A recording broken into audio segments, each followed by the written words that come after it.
Good morning, and welcome to the virtual worship service of the Unitarian Universalist Meeting House of Provincetown, where we affirm the inherent worth and dignity of every person and where we support each other on our spiritual search for truth and meaning. My name is Reverend Kate Wilkinson, and I am so glad that you have joined us this week. This morning, our service is entitled One Day at a Time. And that is what we are all doing these days, taking things one step at a time, one day at a time. So thank you to the recovery community for that inspirational bit of wisdom. As we enter our time of worship together, I invite you all to find a candle nearby and light it as I light our chalice here in the sanctuary at the meeting house. In this way, we can feel together even while we are apart.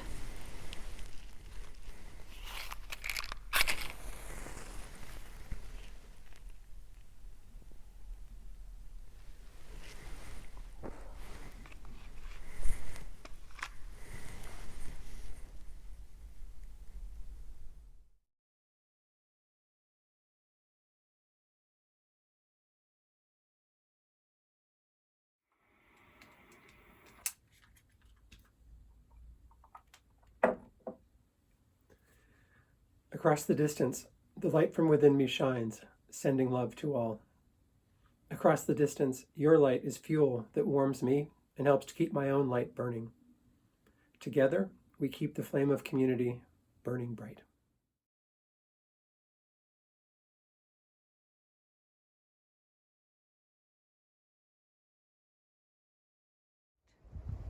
Love is the spirit of this meeting house. This is our great covenant, to dwell together in peace, to seek the truth in love, and to help one another.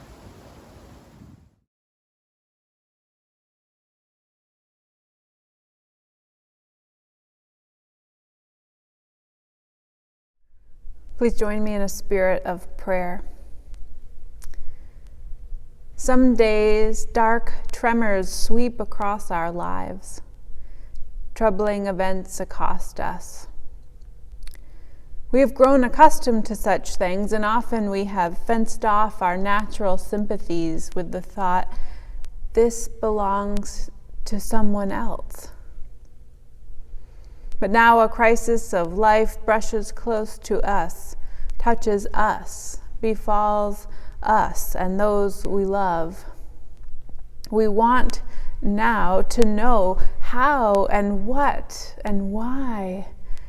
We want an explanation, though we know that all our explanations put together do not finally explain. They but fend off worry, anger, and grief. The mysteries of evil and innocence remain. The darkness of being at a loss remains. And in this abyss of the heart, we can but pray for light. This is when I pray, and this is my prayer. Let me be patient of all these feelings that drive me hither and yon. May I be at peace, more patient with myself. Let me live within the questions that promise no answers, but only signal the mystery that gave them birth.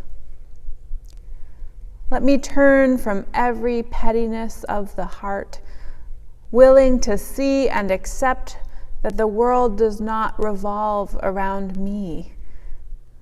Let the grief, the pain, and the nameless trouble that overcomes me also open me to feel what others have felt. Giver of being and freedom, unbind my compassion for all beings about me, and again set free the child of grace within me. Amen.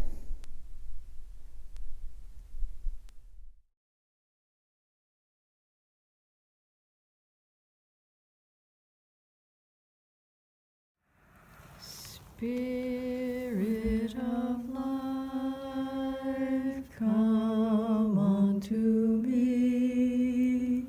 Sing in my heart all the stirrings of compassion. Blow in the wind, rise in the sea, move in the hand, giving life the shape of justice. Roots hold me close, wings set me free. Spirit of life, come to me, come to me.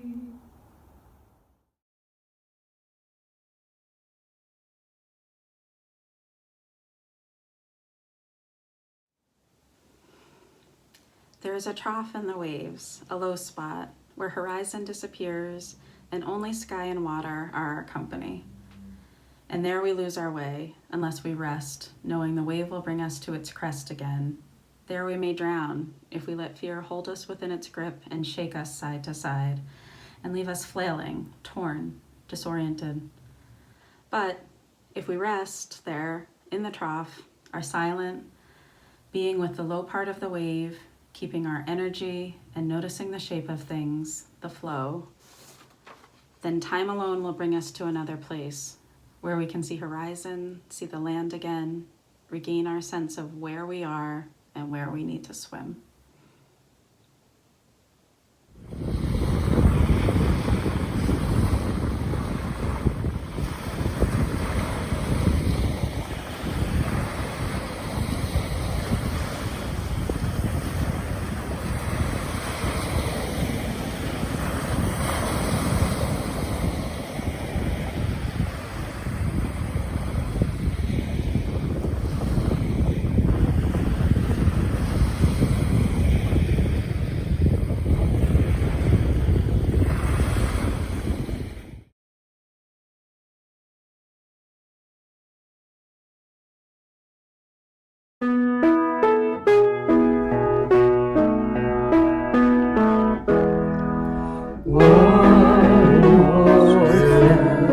We will take one more step till there is peace for us, and everyone will take one more step.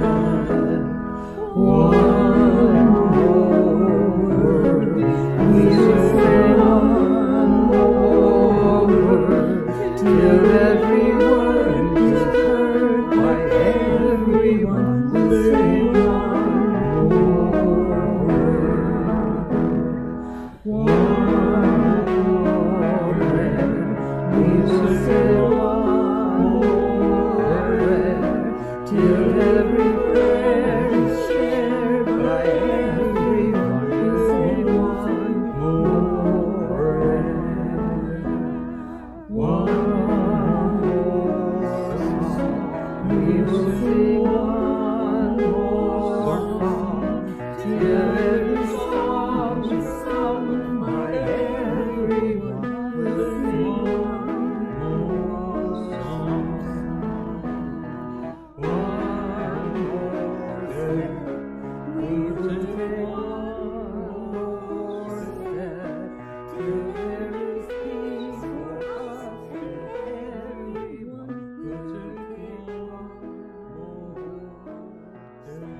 Can you believe that as I was pouring through poetry this week to find the just right reading for today, two that stuck out to me had references to earthworms in them. I've decided to use them both, not just because I love the coincidence of it, but also because there is no such thing as coincidence. This earthworm metaphor was one that I needed to hear this week. This week, as we approach one whole year of pandemic living, I am drawn to the slow, minuscule, muddy work of incremental change. A steady progress that might not look like much from the outside. Earthworms by Lynn Unger. Imagine the only thing that God requires of them is a persistent, wriggling, moving forward, passing the earth through the crinkled tube of their bodies in a motion less like chewing than like song.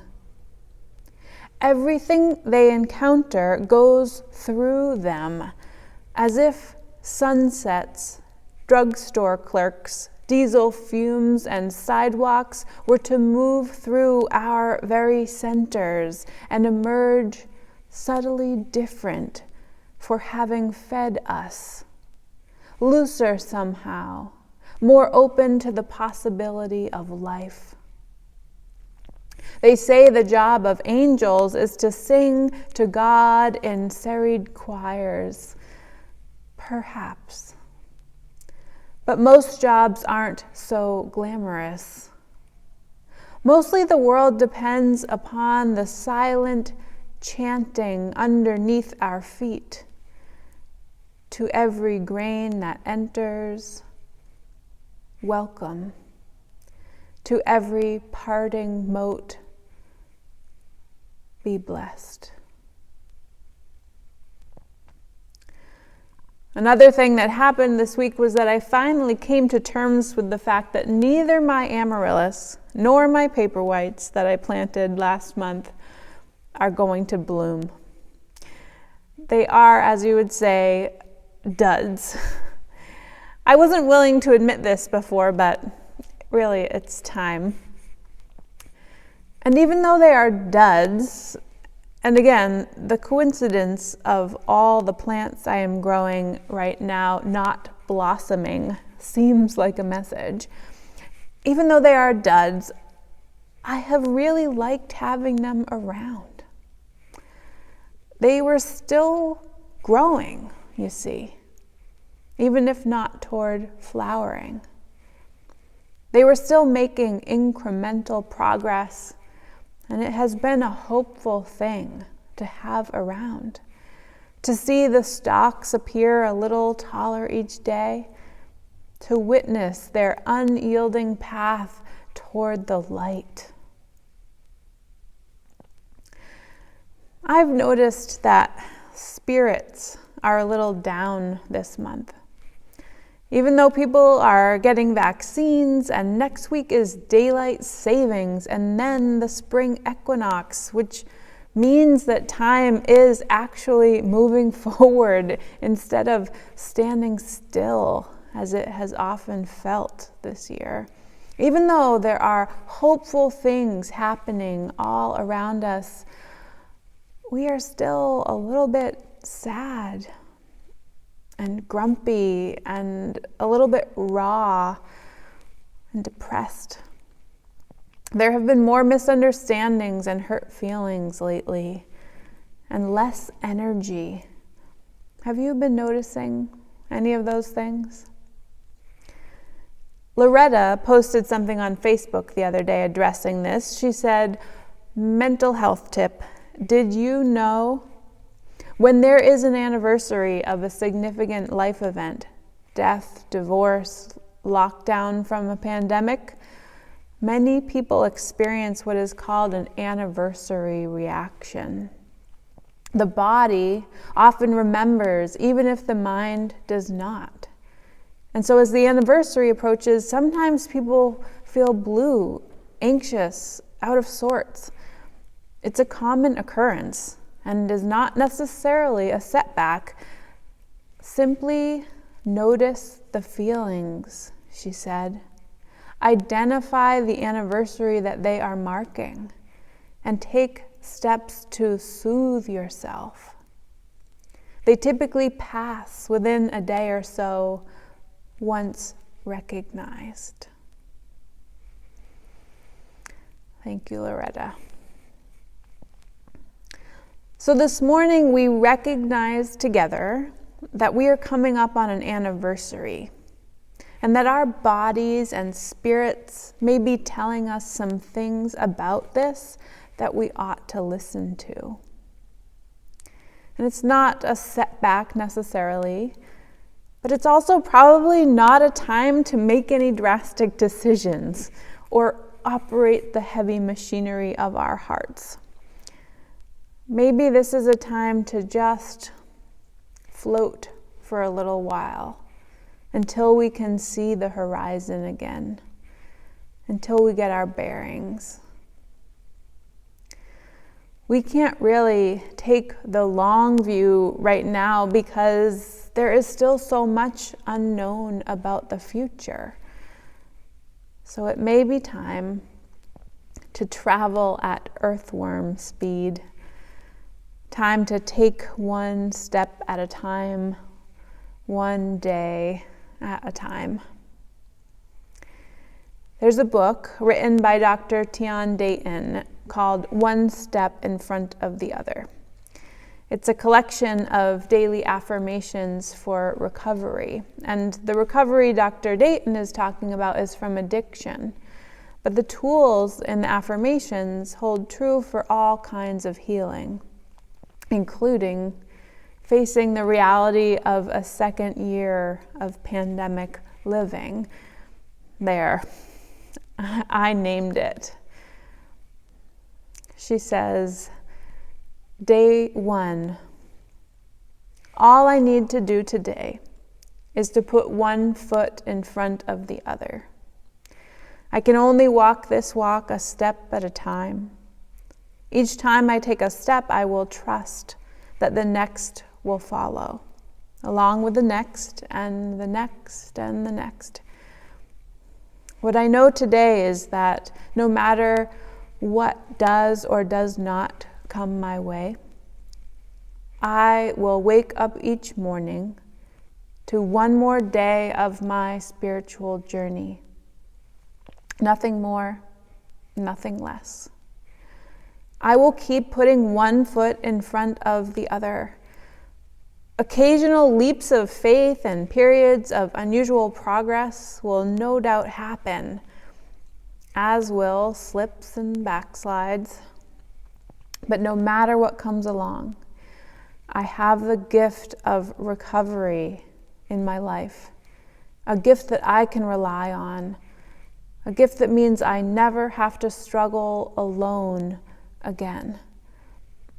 I place my hand in the hand of my higher power, and together we walk a path of recovery, one step at a time. Now, folks who go to AA and Al-Anon and other meetings know that higher power can mean different things to different people. Meetings are very parallel to Unitarian Universalism in that regard. What is important is not that we agree on what higher power means. What is important is that we are reaching out beyond ourselves, and that we are taking it one day at a time. This idea of not tackling the whole problem, not getting through all the grief, not changing a lifestyle for the rest of our life, but just taking that one next step in the right direction, putting one foot in front of the other. That idea, that spiritual tool has been getting me through. And so has this community and my dead plants. And so has this image of the earthworm. I promised you that second poem, and here it is from Marge Piercy. Connections are made slowly. Sometimes they grow underground. You can always tell by looking what is happening. More than half of a tree is spread out in the soil under your feet. Penetrate quietly as the earthworm that blows no trumpet. Fight persistently as the creeper that brings down the tree. Spread like the squash plant that overruns the garden. Gnaw in the dark and use the sun to make sugar. Weave real connections, create real nodes, build real houses. Live a life you can endure. Make love that is loving. Keep tangling and interweaving and taking more in, a thicket and bramble wilderness to the outside, but to us, interconnected with rabbit runs and burrows and lairs. Live as if you like yourself, and it may happen. Reach out. Keep reaching out. Keep bringing in. This is how we are going to live for a long time, not always. For every gardener knows that after the digging, after the planting, after the long season of tending and growth, the harvest comes.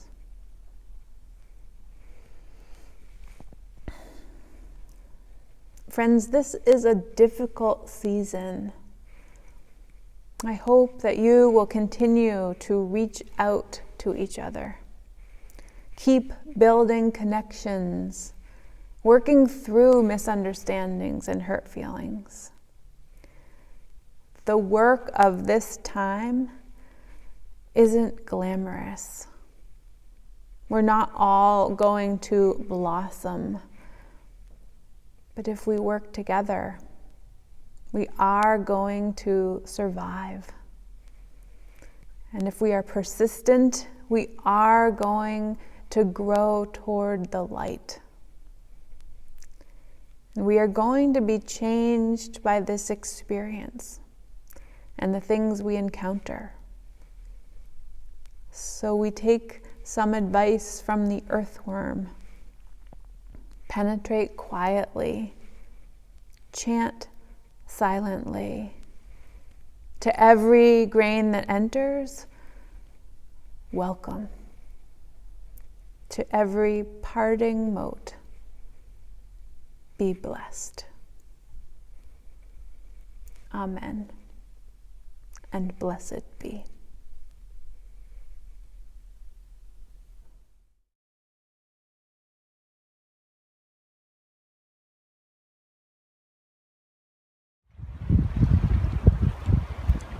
Gotta put one foot in front of the other and lead with love. Put one foot in front of the other and lead with love.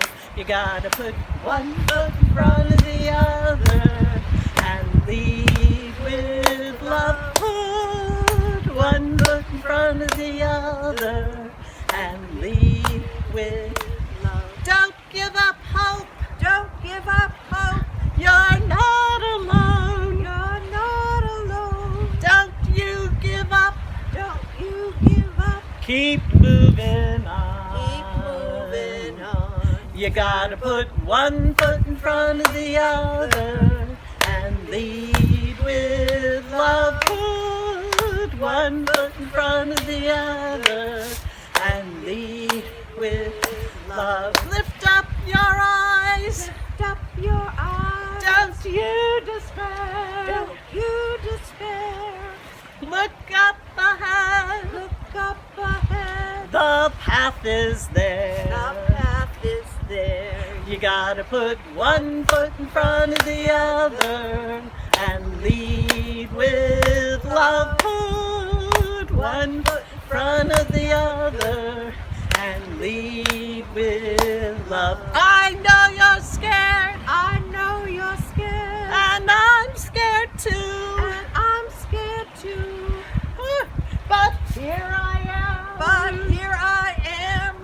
next to you, Right 6 next feet to apart.